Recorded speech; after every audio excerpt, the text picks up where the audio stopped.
Okay, so next it is the chemical characteristics for wastewater or sewage. Okay, so in previous chapter we discussed about the physical characteristics of wastewater. In that we discussed about the turbidity, temperature, taste and odor, color. Okay, so color due to presence of industrial waste, due to presence of organic matter, due to presence of inorganic matter, it gives color to the water. Okay.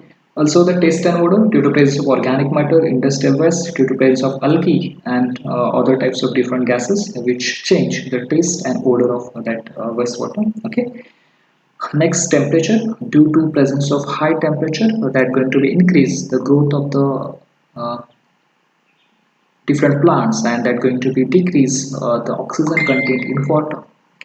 Next one is turbidity. It is nothing but the presence of mud, clay, algae and microorganism in water, and that also going to be make turbid of that water. Okay, so the turbidity can be measured by using turbidity meter or nephalometer.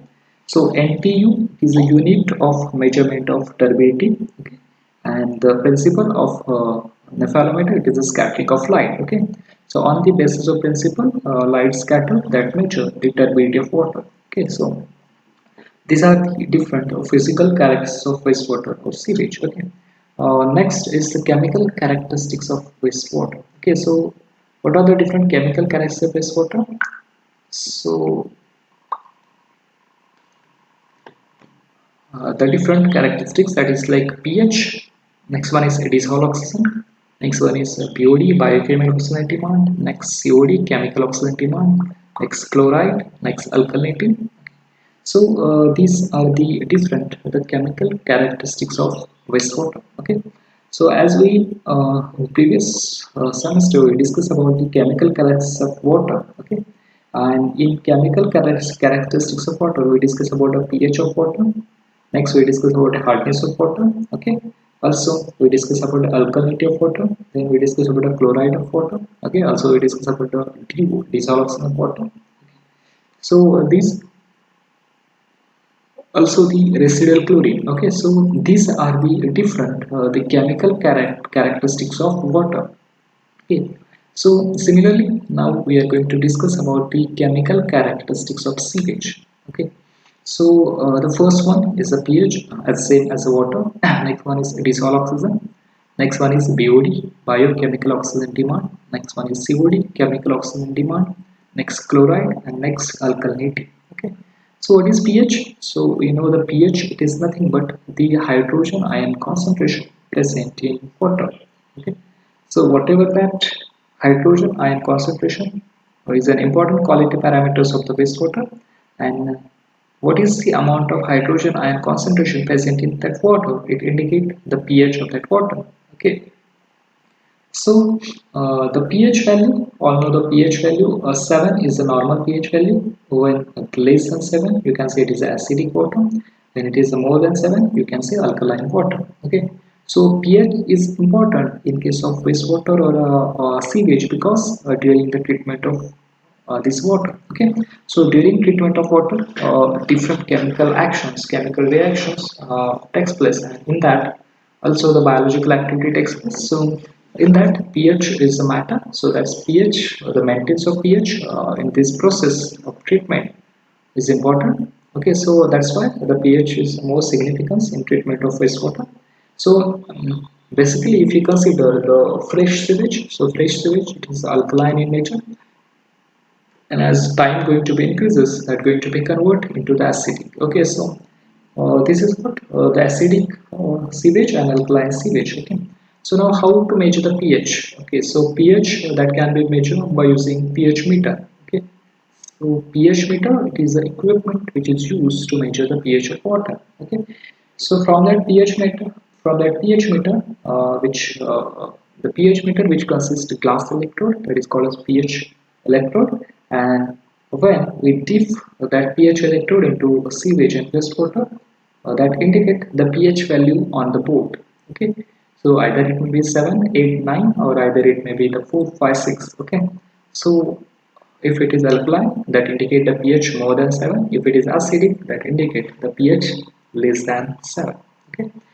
So this pH meter, which is used to measure the pH of water. Okay. So now next is the alkalinity of wastewater. Okay, so alkalinity of wastewater, it is due to the presence of hydroxide, carbonates and bicarbonates of calcium, magnesium, sodium, potassium and ammonia. Okay, so these different salts, the hydroxide, carbonates and bicarbonates of calcium, magnesium, sodium and potassium, that cause the alkalinity of water. Okay, so, if the pH is more than 7, that indicates the presence of hydroxide, and in that case, you can find out the hydroxyl alkalinity of that water. Okay, so carbonate and bicarbonate alkalinity, that basically found in the pH range of 4 to 7 to 8. Okay, so that alkalinity is called as carbonate and bicarbonate alkalinity. Okay. So why it is alkalinity? Due to presence of carbonates and bicarbonates of calcium and magnesium, or due to presence of hydroxide of calcium and magnesium, okay, which causes water alkaline. Okay, so this is what the alkalinity of sewage and wastewater. Okay. The next is the hardness. That hardness characteristics is we consider for the water. Okay, so not we consider hardness for the sewage and wastewater. Okay, now, next, that is the dissolved oxygen. Okay, so this is very important characteristics of wastewater or sewage. Okay. So, dissolved oxygen, it is nothing but the amount of oxygen which present in water, okay, in a dissolved form. Okay, so it is also called as the DO. DO, it is nothing but the dissolved oxygen. Okay, so oxygen is a vital element in water, since without it only the lowest form of life can survive. Okay, so that means a minimum 2 to 3 mg per liter of dissolved oxygen should be maintained for the survival of aquatic life. If the DO vanish, the DO falls down zero, that going to be disturb the aquatic system, and that going to be vanish the plants and animal life into the water. Okay, so that's why the minimum oxygen or minimum slightly soluble oxygen should be present into water. Okay, so pollution of water by organic matter that rapidly utilize dissolved oxygen by biological oxidation, and thus the receiving water may become depleted of oxygen with death of aquatic life. Okay, so that is why we discuss about the dissolved oxygen. If you are going to directly dispose your sewage and wastewater into the water bodies, so if that happen, then what happen? The biological oxidation occurs, and biological oxidation, it is what? It is nothing but the oxidation of organic matter. So whatever organic matter which present into that wastewater sewage, that consumed by the bacteria, and that process is called as oxidation, biological oxidation, and that process, biological oxidation process, require the oxygen, and from where they're going to use oxygen. So oxygen which is in dissolved form in water. Okay, so whatever amount of oxygen which dissolve in water, that going to be utilized by this bacteria for the oxidation process. Okay, oxidation of organic matter, and what is that result? That result in depletion of oxygen, and if the oxygen is depleted, oxygen falls down zero in water, then that result in death of aquatic life, or death of aquatic system, fishes and plant. Okay, so that's why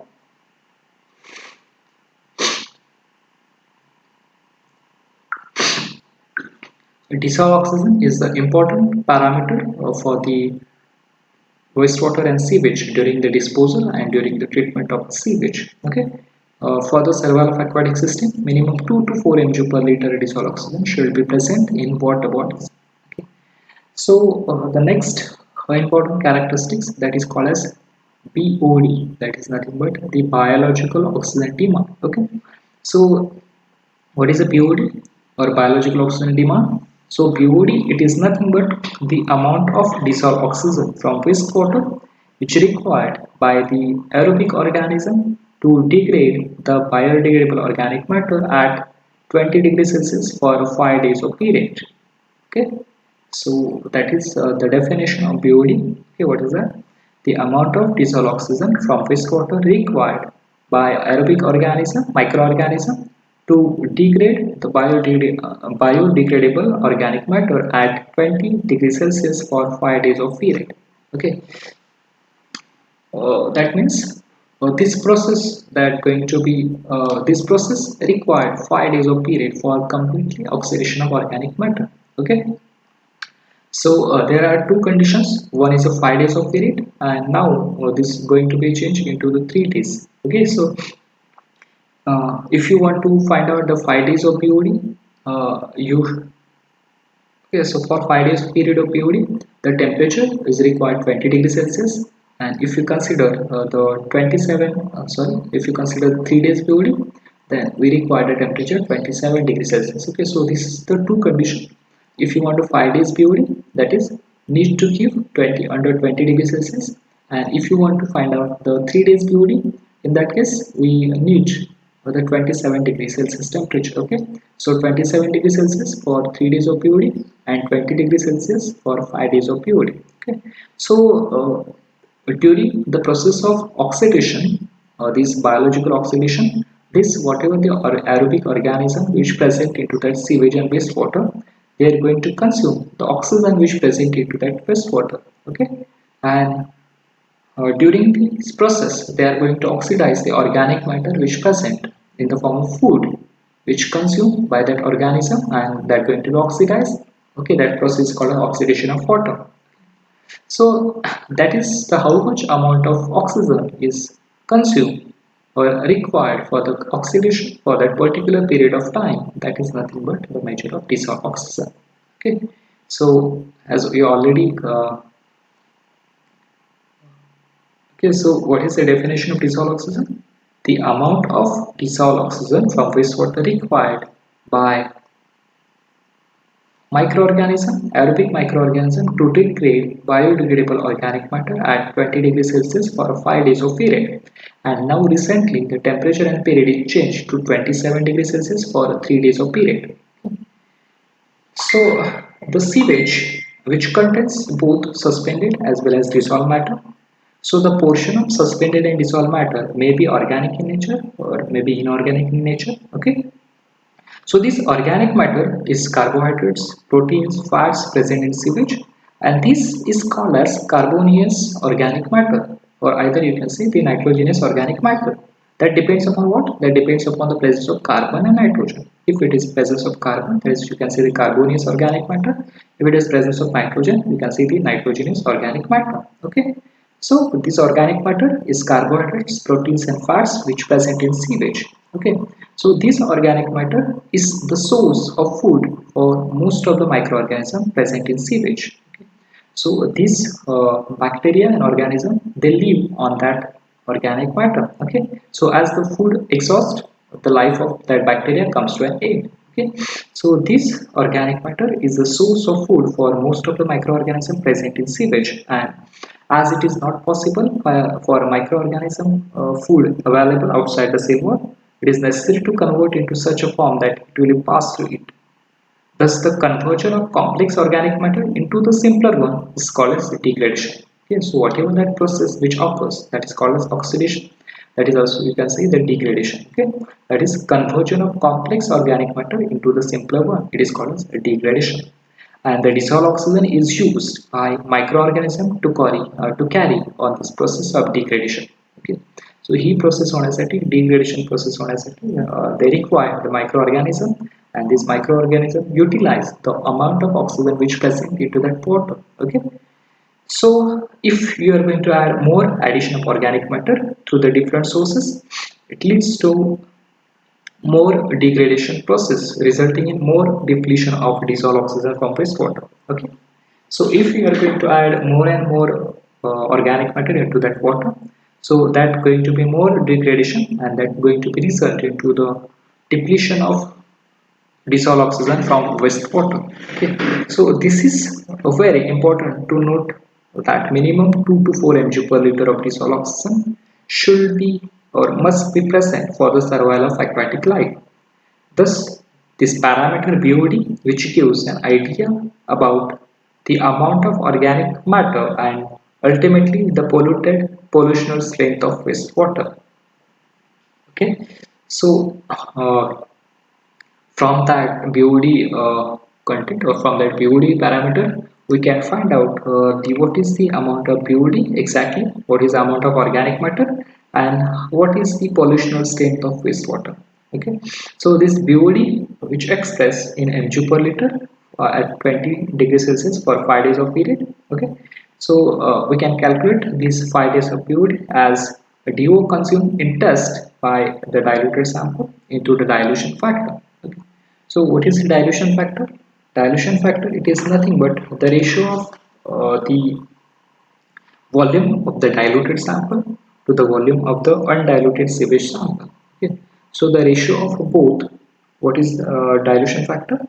The dilution factor, it is the ratio of volume of the diluted sample to the volume of undiluted sewage sample. Okay. So this from that we can calculate the dilution factor, and what dilution factor is utilized for that DO consumption. Sorry, for the process of BOD, that multiply into the DO consumed, you get the BOD of 5 days for 20 degrees Celsius. Okay,